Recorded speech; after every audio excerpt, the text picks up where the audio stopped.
शीतला माता की पूजन करने लोग जाते हैं ना, शीतला सप्तमी शीतला अष्टमी पे होती है। शीतला माता की पूजन होती है ठंडे समय में, शीतल समय में। चित्त वृत्ति मन जब भीतर से शीतल होगा, ठंडा होगा, तो मेरी शीतला माता, तुमने पूजन करा ना करा, मेरी शीतला माता प्रसन्न हो जाएगी। बस भीतर से शीतल होगी, ठंडे हो भीतर से। का जो पूजन का विधान है, उस विधान में कोई गर्म चीज की महत्वता नहीं है क्या? कोई गर्म चीज की महत्वता? फिर भी दुनिया के लोग अपनी बुद्धि लगाकर माता की जब पूजन करने जाते हैं तो वहां अगरबत्ती भी जलाते हैं और दिया भी जलाते हैं। अब एक तरफ तो तुम माता को ठंडा पानी का भोग लगा रही हो, एक तरफ तो ठंडा भोजन चढ़ा रही हो, एक तरफ तो ठंडा का प्रयास कर रही हो, और ऊपर से माता को तुम दिया लगाकर, अगरबत्ती लगाकर तुम माता को सम्मुख में गर्म तत्व को प्रदान कर रही हो। और फिर आकर कहती हो कि मेरा बच्चा क्यों बीमार पड़ता है, मेरे पति को अगर बार बार ये कष्ट क्यों आता है, घर में लोग चिड़चिड़े क्यों हो जाते हैं, घर में लोग क्लेश क्यों करते हैं, आखिर कारण क्या है? तो कारण तो तुम खुद हो कि जो चीज लिखी है वो ना करते हुए दुनिया जो कर रही है तुम वो करना चाहते हो। तुम भगवान की पूजन उस विधान से नहीं करना चाहते जो विधान शास्त्रों में।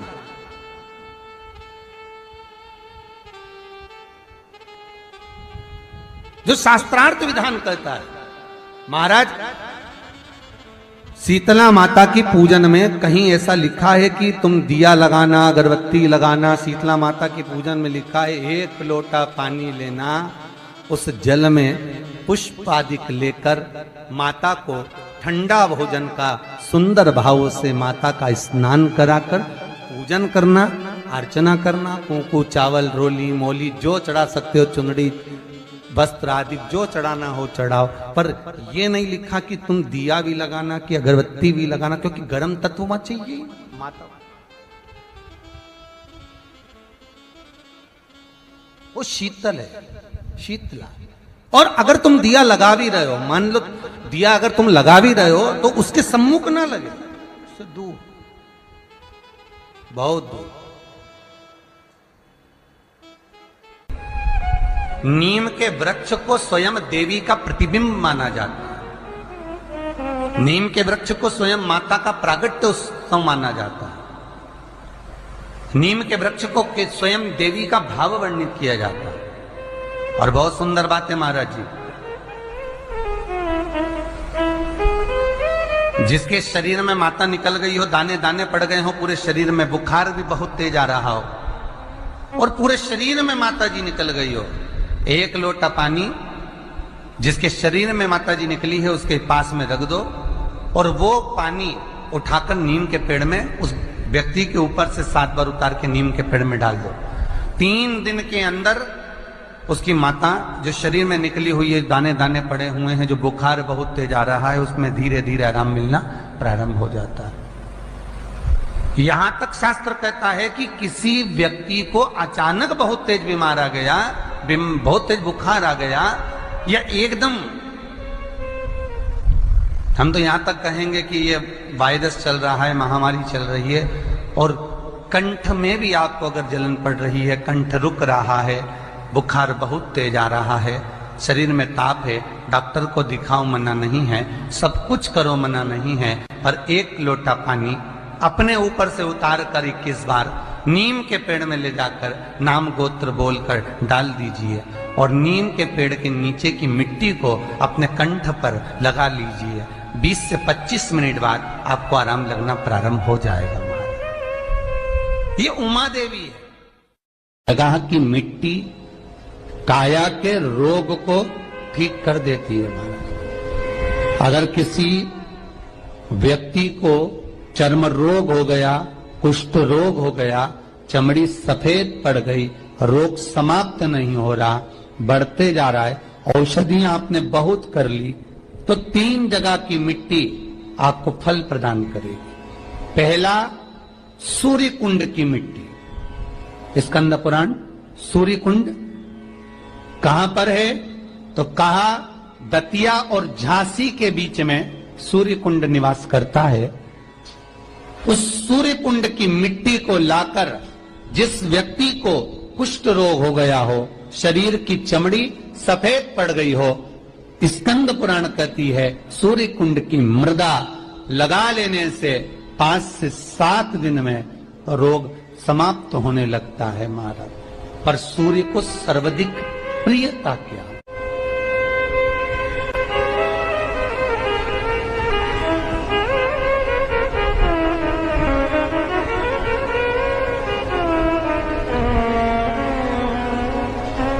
सर्वाधिक प्रियता सूर्य को क्या? क्योंकि सूर्य तपता है, तो उस तपन को मिटाने के लिए सूर्य देवता के शरीर पर गाय का घृत मला जाता। जैसे शनि को तेल लगाया जाता है, सूर्य को घृत मला जाता। इसलिए सूर्य कुंड का एक नियम है कि सूर्य कुंड पर से अगर हम मिट्टी लेकर आते हैं, शरीर पर लगाने के बाद जब शरीर का चर्म रोग समाप्त हो जाए, सफेद चमड़ी अपने वापिस रंग में आ जाए, तब आप जितनी कामना कर आते हैं उतना घी उस सूर्य कुंड के पास में डालना पड़ता है। 1 किलो, 2 किलो, आधा किलो, 250 ग्राम, 25 ग्राम, 50 ग्राम, जो आपने कामना करी है उतना चढ़ाना पड़ता। पर वो घी गाय का होना चाहिए, और उस घी का प्रयोग कोई नहीं कर सकता, इसलिए गाय का होना चाहिए। और उस घी का प्रयोग कोई नहीं कर सकता, इसलिए आज भी स्कंद पुराण में तो केवल सूर्य कुंड का वर्णन है, घृत का वर्णन है, पर स्थान आज भी झांसी और दतिया के बीच में जो सूर्य कुंड विराजमान है, आज भी वहां पर कुंड के पास में एक घी का कुआं है जिसमें घी डाला जाता है, पर उस घी का प्रयोग कोई दुनिया का व्यक्ति नहीं कर सकता। जो करता है वो शरीर में फपोले पड़ जाते हैं और बाद में सड़कर मर जाता है।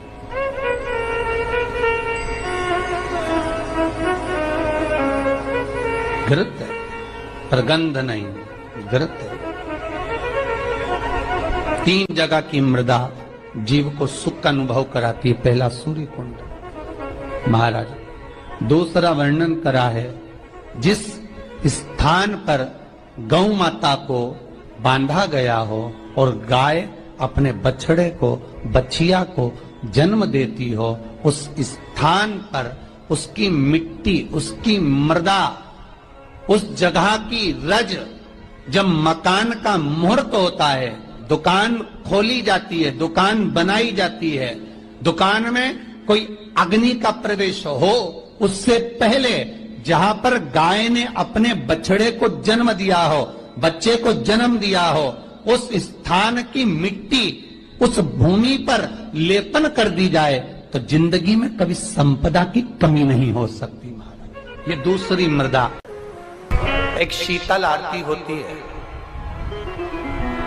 मेरी जीजियों बड़े सावधानी से सुनिएगा। एक शीतल आरती होती है। कभी अगर तुम्हारे जीवन में अगर कभी तुमको ऐसा लगे कि रोग बड़ा भारी हो चुका है और बहुत भारी रोग मुझे घेरता जा रहा है, या डॉक्टर को दिखाने जा रहे हो और तुम्हें ऐसा लग रहा है कि डॉक्टर कोई बड़ी बीमारी बताएगा, तो उस समय पर शीतल आरती का प्रयोग करें। एक पुष्प हाथ की हथेली में रख लीजिए, एक पुष्प हाथ की हथेली में रख लीजिए, और यहां तक शास्त्र कहता है अगर हो सके तो आंकड़े का अगर पुष्प मिल जाए, तुम्हारे यहाँ क्या बोलते हैं उसको, मंदार का फूल, आंकड़े का फूल, अकौए का फूल, जो शंकर भगवान पे चढ़ता है, छोटा सा होता है, घुंघरू जैसा होता है वो, उसको तुम्हारे यहाँ क्या बोलते हैं हरियाणा में? आंख का ही पुष्प बोलते हैं। आंख का पुष्प मिल जाए तो ज्यादा अच्छा है।